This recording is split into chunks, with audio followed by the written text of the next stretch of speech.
All right, it's Thursday night. Call sheets are in. Let's take a look at what we got on this seventh installment of the DraftStream Alpha Test. Good news on its way soon. We are humming away on coding this up, and next month I am feeling pretty confident we'll be able to play this on a real site. So let's get into it. So I'm not going to play the Imperial March because YouTube got mad at me. But Jaybird off to a quick start, but I can see you. I will find you. only 25, 27 points off the pace. It's early, a lot to be decided, a lot of defaulters out there. One, two. Okay, only two full default scores, but a lot still left to be decided. And actually, as I mentioned in the group chat, and if you're not part of the group chat, I highly encourage you to check it out.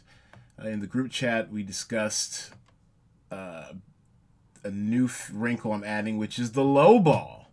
So even though the goal is to win that sweet $35 of PayPal money up top for first, $15 for second of the top two non-cinema draft employees to win, I decided to throw in the low ball because I know you guys are trying hard there towards the bottom. I'm looking at you, Mom. Although you're not eligible to win the draft, Mom.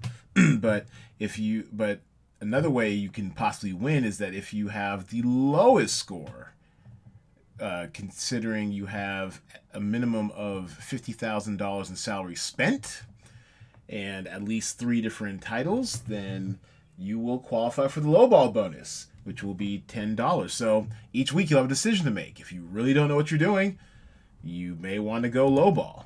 To give you an idea what the lowball perfect call sheet looks like, it looks a little something like this: 70,000 spent, 22% Rotten Tomatoes critic score, and then 5.0 IMDb user score, and a pretty heady stack of inheritance, an 8-pack of inheritance. And then actually, this is what we would call a max stack. Although we're usually used to seeing max stacks going the opposite direction, this is a max stack of a low ball max, a low max. You would have to have a low max of inheritance, a day player of Batal, and a day player from Joan of Arc to give you a truly miserable 613 points if you're really trying. So that's something to aspire to, Red Ibis. I see you, Deidre. I know you try hard, but you know what? You are right now in the running for the low ball because you have 1, 2, 3, 4, 5 different titles. All right, 1, 2, 3, 4, 5, 6 different titles for 944 points. You spent over 50,000. So yeah, looking good for the low ball. So it's something to root for, I guess. Just keep on sucking. But we are a game also here of winners. Let's take a look at Jaybird's call sheet. The Canadian invasion has now turned into the Canadian occupation. When will it end? Honestly, actually, before we get too much in this call sheet, I think it could end this week. First of all, a pretty tight grouping. We've got first through 7th, decided by less than 100 points. Even Brown Baby's in the mix, damn it. Hell, actually, first through 8th, decided by less than 100 points. A lot still to be decided here. A lot of audiences have yet to make their voices heard. Look at all these Rotten Tomatoes audiences haven't been heard from yet. So a lot still to be decided. And honestly, I still like my chances, damn it. I don't care what Jaybird says.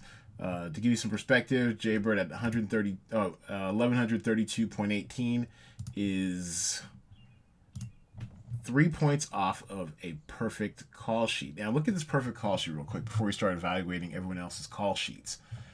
This is kind of going against canon right now. So far, the canonical take on a perfect call sheet, or aspiring to a perfect call sheet, was to have somewhere between 2 and 4 titles used. This one we've got 6. I mean, usually you don't have so much success with a sampler plate, but 1, 2, 3, 4, 5, 6 different titles, out of the 12 listed, and actually of the 12 titles listed this week, only Batal was not used. Imagine that. But where does Batal make an appearance? On the Lowball. That's right. So you guys are actually really smart. Good job this week using up pretty much every title except for the one which truly was useless, Batal. But yeah, but this perfect call sheet is very interesting. 3-pack of Trip to Greece, headliner stack of Lucky Grandma, headliner stack of Diana Kennedy, nothing fancy. One headliner from Control Z, one headliner from Penance, and one headliner from Villain. So very eclectic call sheet this week for the perfect call sheet. But once again, it's not written in stone. It's not carved in stone. These aren't the stone tablets brought on from the Sermon on the Mount. Everything is going to be in flux this week. I can feel it. Jaybird, watch your back, man. We're all coming for you. All right, so the bird of the hour, and his call sheet was a headliner stack of Control Z, a headliner stack of, actually a headliner stack of Trip to Greece, a 4-stack of Lucky Grandma, and then one Diana Kennedy and one Penance.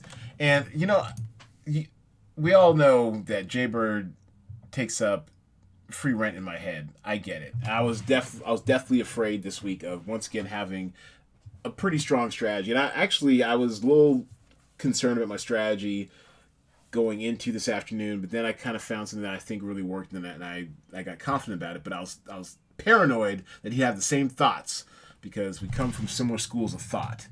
So, but this is very interesting. Considering the perfect call sheet currently has six different titles on it, and he's got 5.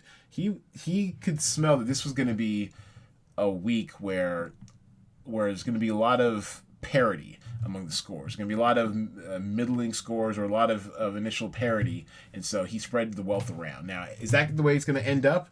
I don't know. There's a lot to be decided, but that's a pretty strong take on his behalf.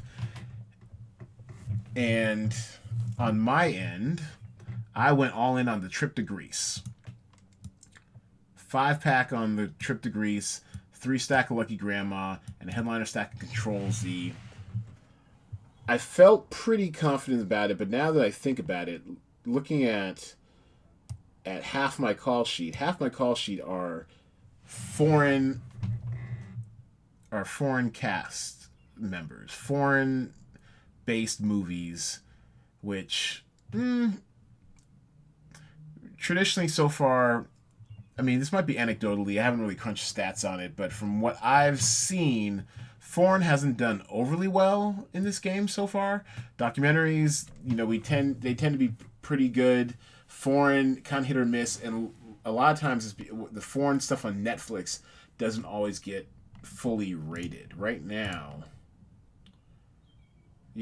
Control Z has just the one IMDb user rating. And my initial take on my call sheet, I was heavy on Control Z, but then I realized that I don't have enough of a rating sample. I have just the one IMDb and also Netflix foreign, because there's just so much. There's so much volume of content, especially international content on Netflix, that's easy for this stuff not to get reviewed or rated.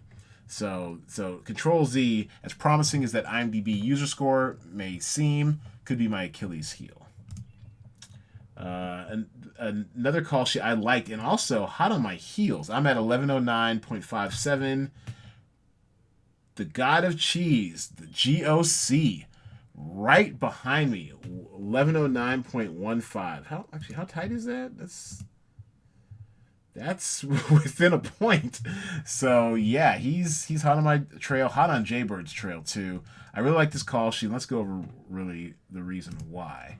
The GOC. He also heavy on the Trip to Greece. I like seeing this week a somewhat diverse set of strategies. We almost have the exact same call sheet, except he has one more Trip to Greece actor.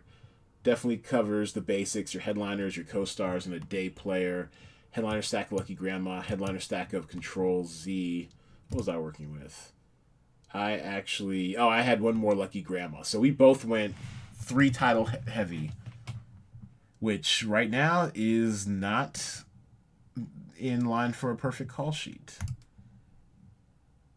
Audigy Studios, the bombastic MJCJ, he also went 3-title heavy, and he went even further. I think was this 1, 2. Oh no, so he went 6-pack of Trip to Greece, Headliner Stack Military Wives, Headliner Stack Lucky Grandma. What's going to cost you this week possibly is Military Wives.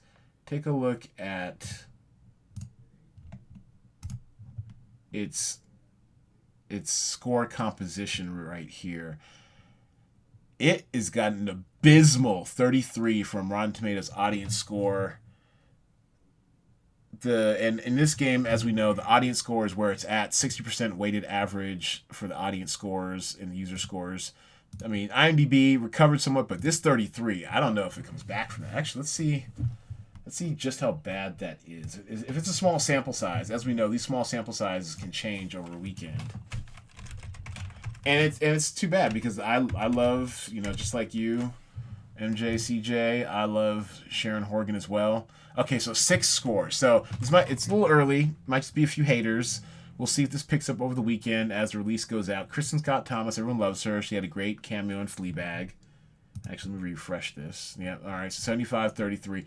You just usually don't see this wide a yawning gap unless it's like a Sandler movie or something. And usually it's the reverse. Usually it's a 33% tomato meter, 75% audience score. This is really, truly bizarre. And also another issue might have been, you might have updated it throughout the week. I don't know, but almost immediately after the posting of the new talent pool, MJCJ, Audigy Studios had his call sheet sent in and ready. So I'm not sure if you tweaked it throughout the week, but if you went in early, this is also I'm not still sure if it's a cautionary tale, but this is kind of a point of best practices is that you kind of want to get your call sheets in either late Wednesday or early to mid-late Thursday, because you just get more information, more trickles of either reviews or audience scores, or maybe some audience members got leaked a screener, or maybe some of the reviewers posted their scores or what have you on IMDb. But just get a little bit more information when you look at your call sheet again on Thursday. So, best practice might be maybe you have initial thoughts, maybe you bang out a call sheet early, but then look at it throughout the week. Maybe get a little more information. I get it. Y'all have lives. This is my job. So you don't have to spend nearly as much time thinking about this stuff as I do. But that's kind of how I would look at it. Me personally, I kind of tend to stumble onto a call sheet come Wednesday. And that's what I did, I think, yesterday. I worked on a call sheet for about half an hour, went away with it, wasn't totally satisfied with it, came back Thursday afternoon, had some thoughts, totally rebuilt my strategy, and that's where we are right now, currently behind Jaybird, damn it. And Jaybird always gets us in within 90 minutes of game log, so just something to think about. Who else should we take a look at? Yeah, let's take a look at Draft Mom. She's not DFL, so let's reward her with some analysis. Analysis for those Westworld fans. And for the inside joke in the group chat, yes, I am Eloris. I watch everything. Okay, so Mom was the only one to fall for what turned out to be a bit of a trap in the Lovebirds. Let's look at the Lovebirds. Right now, no IMDb rating. And for all we know, this could bounce back strong. I'm looking forward to watching it. I may even watch it tonight. It comes out midnight Pacific time, which is nothing. That's when I'm just getting started. I'm a night owl. I like to work at night. The Metascore, a little down. The Metacritic score is a little down, and also the Rotten Tomatoes. At the time I was doing the salary for these, the Rotten Tomatoes is actually pretty strong. It's at 81%. Now it's down to, looks like 66%, 65%, and dropping. So it's going to need some audiences, man. I know I'm excited to see Issa Rae. That's the homie, Kumail Nanjiani. But in constructing a call sheet this week, you really had to ask yourself, is my exposure to this worth almost 20,000 or 21,000 plus for a headliner? Do I want Lovebirds enough? Will the Lovebirds separate itself enough from the rest of the pack to justify spending up on my call sheet? And everyone else decided it wasn't, but Mom, bless your heart, you kind of fell into it. But otherwise, the rest of your call sheet is fairly solid, except inheritance.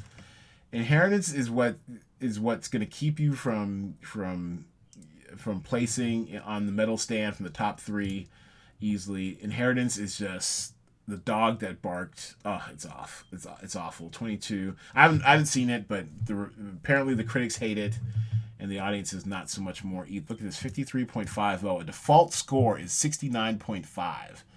Would have been better if it had not shown up this weekend. And then good for you, Mom. You stumbled onto the trip to Greece. I've been coaching you up this week, so I'm glad to see a little bit of it rubbing off. And you're not DFL. Right now, Red Ibis is gunning for the lowball call sheet, so good for you, Mom. And penance. We'll see how that works out. Don't know too much about it, but apparently it got off to an okay start. Yeah, 67 from critics. 5.7 is not what you really want to see on IMDb, but it's above a default score, so it's still winning.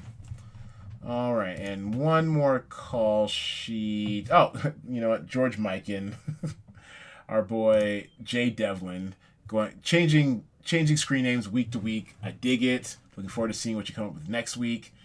And I like the headliner heavy strategy. This looks like the old school, what used to be optimal strategy of 8 headliners, 1 co-star, 1 day player.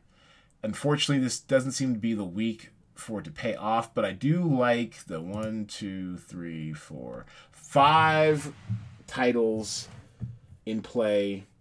This seems to be the week for at least that. And Joan of Arc. Joan of Arc is actually going to be a bit of your albatross, just underneath a default score. Jane Roe. Well, Jane Roe comes out tonight, so expect to see some of those reviews and audience scores trickling in. It's on FX, so it airs tonight, so it hasn't aired yet. So I expect to see some movement, some heavy movement to justify the second highest salaried program on the slate. Expect to see some significant movement here. So this actually, I'm not sure if it will be enough to bail you out of your situation, but I think it definitely will elevate your score. Villain is a quirky one. I wasn't checking for it. I think you were the only one to choose a cast member from Villain this week. So I'm very curious to see how this performs. So far, early info, 6.3 with a pretty decent sample size. So it might be stuck in the 6 range, but we'll see. Oh, it was released in the UK earlier. All right, so these are some Brits. Wait till the Americans get a hold of this, damn it. When this comes to American video on demand this weekend, maybe we'll see some movement there. And also, headliner stack a trip to Greece. Smart. All right, so this one's ran a little bit long. I just want to introduce to you guys the Lowball. So now we've got a couple of perfect call sheet items to take a look at. The perfect call sheet itself and the perfect Lowball call sheet. So good luck, everybody, this weekend. I'll be back on Saturday to give you the Saturday estimates update. Thanks for playing, everybody.